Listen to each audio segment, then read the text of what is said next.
Saudações democratas, amigos e amigas, quem vos fala é o Bruno Córdova França, sou um dos escritores do blog tucanodaserra.wordpress.com e venho hoje aqui para dar continuidade nesse trabalho de iniciativa do Tucano da Serra, de estar fazendo pequenos vídeos para estar compartilhando livros de nosso interesse, livros que julgamos ser importantes para o desenvolvimento da democracia em nosso país. Em geral, as matérias que mais damos valor, que gostamos mais de tratar, são educação, saúde, segurança e infraestrutura, não é mesmo? E para dar início e continuidade nesse trabalho, vou hoje falar um pouco aqui sobre o livro Revolução Gerenciada, o mesmo livro tratado no post anterior pelo meu amigo Thiago Costa, especificamente em relação à criação de um fundo tão importante para a educação, que foi criado em 96 no governo Fernando Henrique, e também para desmistificar a criação aí do Fundeb, que o PT tanto busca se apropriar. Enfim, o Fundef, que é o projeto original, que foi criado no Ministério da Educação do Paulo Renato, ele, antes de adentrar na criação especificamente desse fundo, é necessário que a gente compreenda algumas peculiaridades do quadro educacional do Brasil no momento da criação desse fundo. Ou seja, no Brasil, o sistema educativo ele é extremamente descentralizado.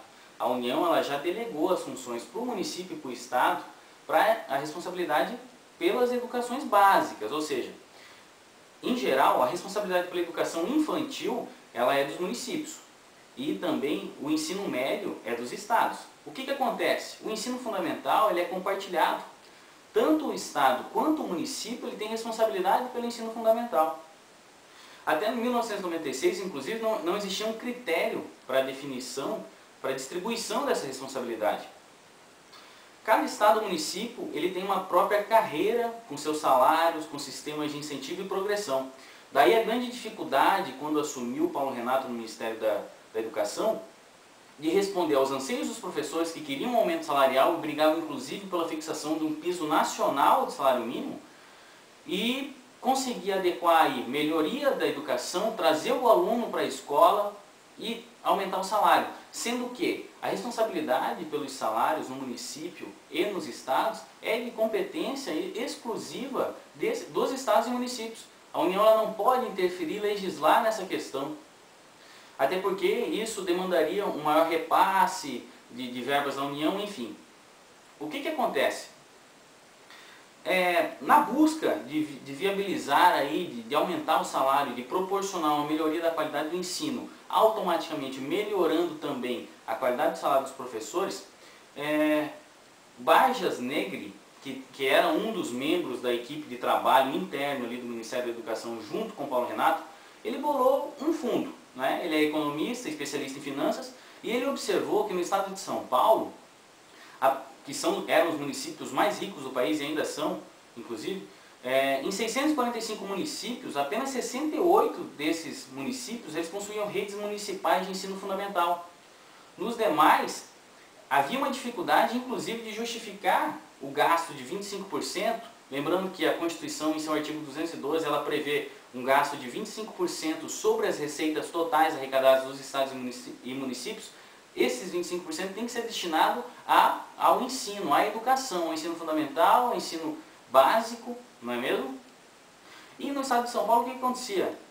Tinha dinheiro sobrando.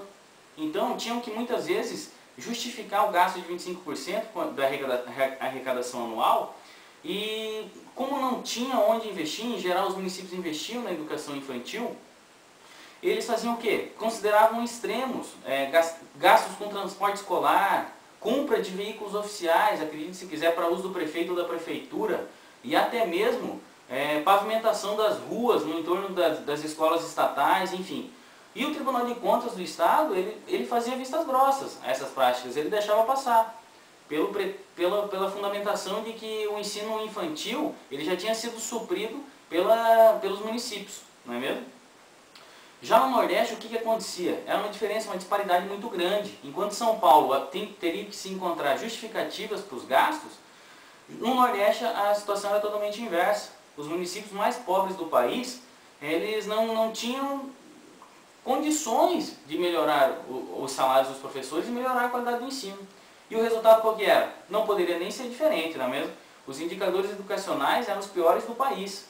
E os salários dos seus profissionais eram miseráveis.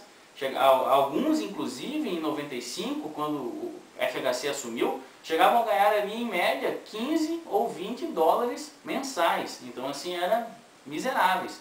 Não havia condições de um professor dar uma boa aula recebendo dessa maneira.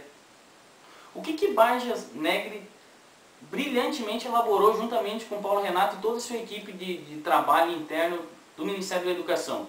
A criação do Fundef, não é mesmo? Que possuía 4 pontos fundamentais. E aí a gente vai enumerar aqui os pontos e fazer a leitura. Né? E visava o quê? O desenvolvimento do sistema educacional, a melhoria do ensino, o aumento salarial dos professores, a valorização dos professores e, consequentemente, trazer os alunos para a escola, não é mesmo? O ponto número 1. Durante 10 anos, 15% de toda a arrecadação dos estados e municípios ele deveria ser destinado exclusivamente à educação fundamental. Ou seja, tudo que o município e o estado arrecadar, 15% disso vai ser destinado à educação fundamental. Ponto 2.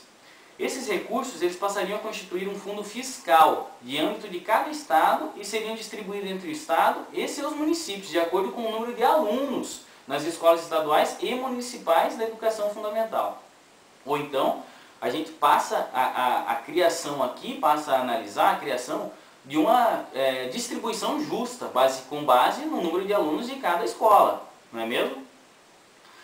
A garantia de um gasto anual mínimo por aluno, né? Quando não fosse alcançado os recursos fiscais de um estado necessários a suprir esse valor mínimo por aluno, o governo federal faria o quê? Ia complementar esse recurso, para que existisse um mínimo nacional, aí sim, um investimento mínimo nacional por aluno. E pelo menos, o ponto número 4, pelo menos 60% dos recursos do Fundef, do fundo, ou seja, dos 15% do total arrecadado dos estados e municípios, 60% seriam destinados a quê? A pagar os professores das redes municipais e estaduais, aumentando, né, o salário dos professores.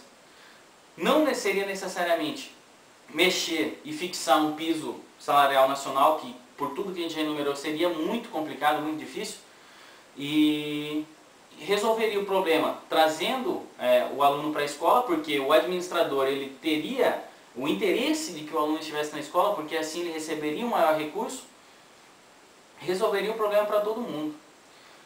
O Fundef, sinceramente, é um dos importantes projetos do governo Fernando Henrique, é um dos que mais nos causa emoção e ver a esperteza, né, com que resolvem os problemas da educação.